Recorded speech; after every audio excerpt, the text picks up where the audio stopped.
Hello friends, നമസ്കാരം. നമ്മളുടെ പ്രതിരോധ മേഖലയുമായി ബന്ധപ്പെട്ട മറ്റൊരു പ്രധാനപ്പെട്ട ടോപ്പിക്കാണ് നമ്മളുടെ ഇന്നത്തെ വീഡിയോയിൽ നമ്മൾ ഡിസ്കസ് ചെയ്യുന്നത്.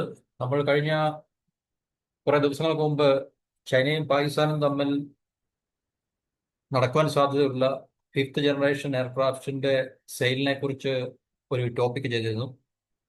അതായത് പാകിസ്ഥാൻ ചൈനയിൽ നിന്നും അഞ്ചാം തലമുറയിൽപ്പെടുന്ന യുദ്ധവിമാനങ്ങൾ സ്റ്റെൽത്ത് എയർക്രാഫ്റ്റ് വാങ്ങിക്കുവാനുള്ള സാധ്യത വളരെ വർദ്ധിച്ചു വരികയാണെന്നും അപ്പം അത് സാധ്യമാവുകയാണെങ്കിൽ ഇന്ത്യയും പാകിസ്ഥാനും തമ്മിലുള്ള air superiority balance Pakistan favour ആകുമെന്നൊക്കെ നമ്മൾ സൂചിപ്പിച്ചുകൊണ്ട് വീഡിയോ ചെയ്തിട്ടുണ്ട്.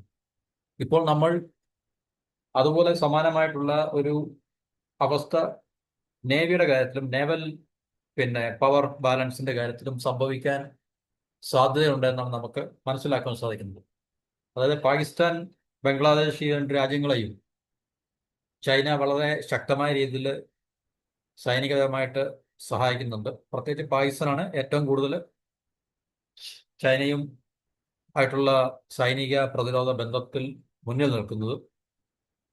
ഈ രണ്ട് രാജ്യങ്ങളുടെ സൈനിക ശക്തിയെ കൂടുതൽ ശക്തിപ്പെടുത്തുക എന്നുള്ളത് ചൈനയെ സംബന്ധിച്ച് ഇന്ത്യക്കെതിരെ അണിനിരത്തുവാൻ വേണ്ടി ഉള്ള അവരുടെ ഒരു തന്ത്രത്തിന്റെ ഫലമായിട്ടാണ് സംഭവിച്ചുകൊണ്ടിരിക്കുന്നത്.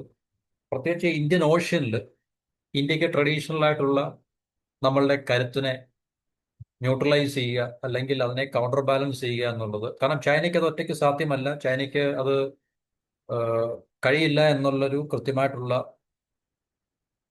അവസ്ഥയുടെ അടിസ്ഥാനത്തിലാണ് ഇന്ത്യൻ ഓഷനിൽ പടിഞ്ഞാറ് പാകിസ്ഥാനെയും ബേ ഓഫ് ബംഗാളിൽ ബംഗ്ലാദേശിനെയും അവരുടെ നേവൽ പവറിനെയും മറ്റ് സൈനിക മേഖലകളിൽ ഒക്കെ തന്നെ ചൈനയുമായിട്ട് കൂടുതൽ സൈനിക സഹകരണങ്ങൾ വർദ്ധിപ്പിക്കുകയും ചൈന ഈ രണ്ട് രാജ്യങ്ങളുടെയും മിലിറ്ററി പവറിനെ സ്ട്രെങ്തൻ ചെയ്തുകൊണ്ടിരിക്കുകയാണ്.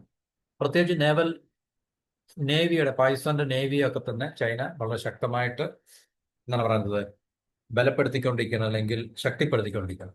അപ്പൊ അതിന്റെ ഒരു വ്യക്തമായിട്ടുള്ള തെളിവാണ് നമുക്കിപ്പോൾ മനസ്സിലാക്കാൻ സാധിക്കുന്നത്. അതായത് ചൈന 2028 പാകിസ്ഥാന് 8 സബ്മറൈൻസ് നൽകും അല്ലെങ്കിൽ നൽകാനുള്ള പദ്ധതിയാണ്. അതിൽ ആദ്യത്തെ സബ്മറൈന് പാകിസ്ഥാൻ ലഭിച്ചു കഴിഞ്ഞു. അത് ചൈനയുടെ ഹാങ് ക്ലാസ് സബ്മറൈന്. അത് ചൈനയുടെ നേവൽ സെന്റർ, ഒരു പ്രധാനപ്പെട്ട ചൈനീസ് നേവൽ സെന്റർ ആയിട്ടുള്ള അവരുടെ ഹെയ്നാൻ ഐലൻഡിലുള്ള സന്യ എന്ന് പറയുന്ന സ്ഥലത്ത് ഇത് പാകിസ്ഥാന് കൈമാറ്റം ചെയ്യപ്പെട്ടു എന്നുള്ളതാണ് നമുക്കറിയാൻ സാധിക്കുന്നത്. ഇത് ചൈനയുടെ ടൈപ്പ് 39A അറ്റാക്ക് സബ്മറൈൻ്റെ ഒരു ഡെറിവേറ്റീവാണ് ഹാങ് ക്ലാസ് സബ്മറൈൻ എന്ന് പറയുന്നത്. ഈ സബ്മറൈൻ്റെ പേര് പാകിസ്ഥാൻ PNS ഹാങ് ഓവറാണ് ഇട്ടിരിക്കുന്നത്. പാകിസ്ഥാൻ നേവൽ ഷിപ്പ്, നമ്മുടെ ഇന്ത്യയുടെ INS എന്നും വിളിക്കുന്ന പോലെ തന്നെ Pakistan naval ship hang over. അത് ഈ 8 എണ്ണത്തിൽ ആദ്യത്തെ എണ്ണം. ഈ 2028 ചൈനയിൽ 4 നിർമ്മിക്കും, പാകിസ്ഥാനിൽ 4 നിർമ്മിക്കും. അങ്ങനെയുള്ളൊരു കരാറാണ് ഇരു രാജ്യങ്ങളും തമ്മിലുള്ളത്.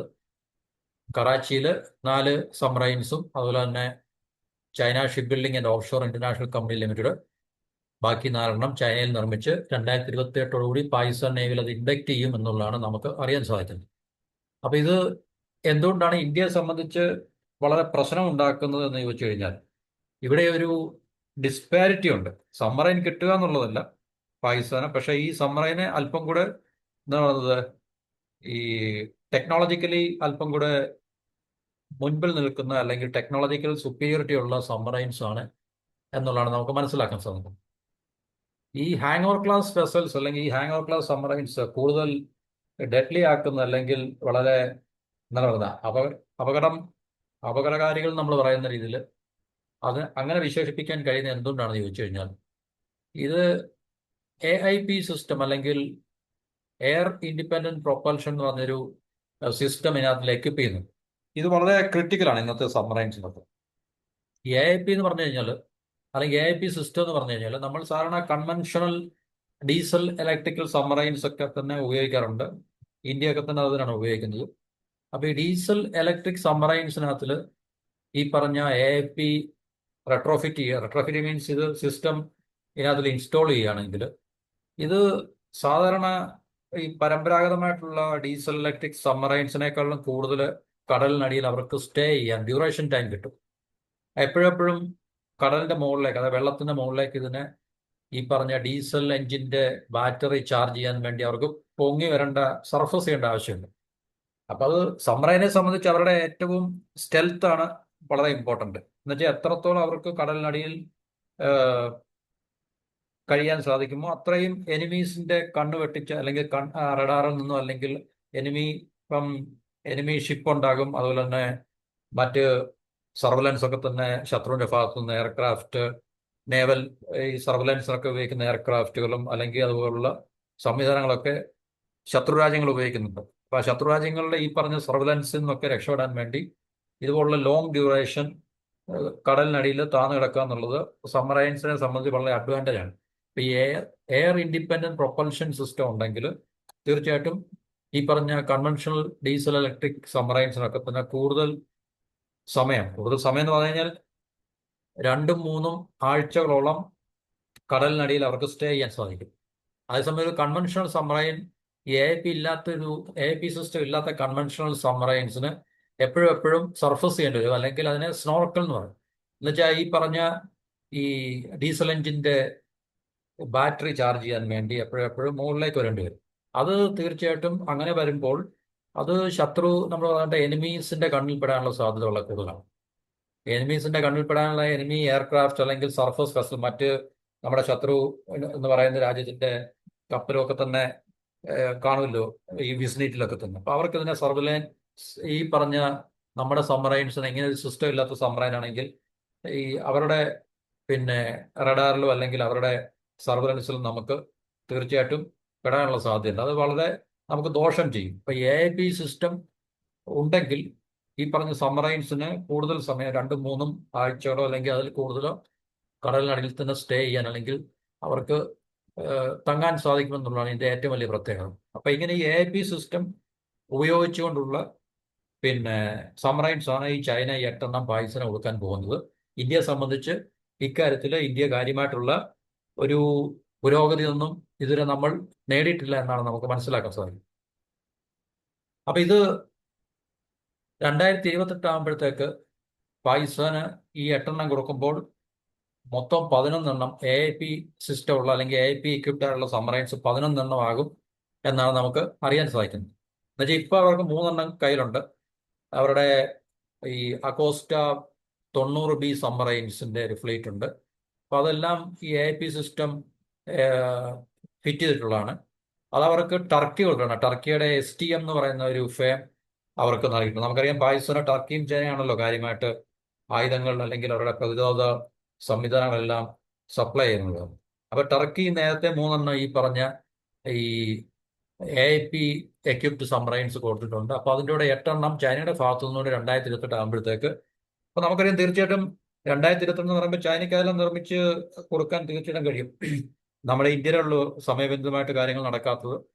ചൈന 2028 എന്ന് പറഞ്ഞാൽ അവർക്ക് തീർച്ചയായിട്ടും അതിന് മുമ്പ് തന്നെ 4 മാനുഫാക്ചർ ചെയ്ത് പാകിസ്ഥാന് കൊടുക്കാൻ സാധിക്കും. പിന്നെ പാകിസ്ഥാനിൽ 4 മാനുഫാക്ചർ ചെയ്യുന്നുണ്ട്. ഇനിയിപ്പം 8 ഒരെണ്ണം ഓൾറെഡി പാകിസ്ഥാൻ ഇപ്പൊ കിട്ടി, ബാക്കി 7 കൂടെ ഉള്ളൂ. അത് തീർച്ചയായും 2028 ആകുമ്പോഴത്തേക്ക് പാകിസ്ഥാൻ ലഭിച്ചു കഴിഞ്ഞാൽ 8-3-11 AIP എക്യുപ്ഡ് സബ്മറൈൻസ് പാകിസ്ഥാന് ലഭിക്കുക. അങ്ങനെ ആ നേവൽ ഒരു പവർ ബാലൻസ് പാകിസ്ഥാന് ഫേവറബിൾ ആയിട്ട് വരികയും ചെയ്യും എന്നുള്ളതാണ് നമുക്ക് മനസ്സിലാക്കാൻ സാധിക്കുന്നത്. ഇന്ത്യയെ സംബന്ധിച്ച് ഇന്ത്യക്ക് ഏകദേശം 16 കൺവെൻഷണൽ ഡീസൽ ഇലക്ട്രിക് സബ്മറൈൻസ് ഉണ്ട്, 3 ഡിഫറെന്റ് ക്ലാസ്സുകൾ ഇപ്പം. അതായത് കലാവരി, സിന്ധു ഘോഷ്, അതുപോലെ തന്നെ ശിശു കുമാർ ക്ലാസ്സസ്. ഈ സബ്മറൈൻസിന്റെ ക്ലാസ്സാണ്, ഇതെല്ലാം വ്യത്യസ്തമായിട്ടുള്ള പേരുകളാണ് അറിയപ്പെടുന്നത്.